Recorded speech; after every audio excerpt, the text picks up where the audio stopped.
डडियाल जिला मीरपुर आजाद कश्मीर में रावलपिंडी से नारकोटली जाने वाली मुसाफिर वैन हादसे का शिकार हो गई। हादसा ब्रेक फेल होने के बायस पेश आया।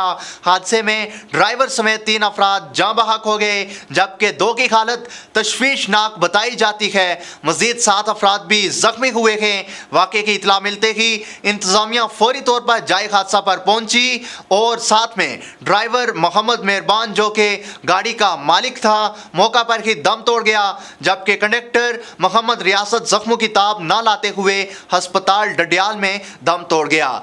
3 अफराद जो जाँ बहक हुए उनमें से 2 का ताल्लुक नारकोटली से है और जख्मियों को THQ अस्पताल डडियाल मुंतकिल किया गया है। जबकि अलीपुर में भी कालिद चौक पर बस ने मोटरसाइकिल सवार को कुचल डाला। सीनियर वकील काजी मोहम्मद जहांगीर मौका पर जाँ बहक हो गया।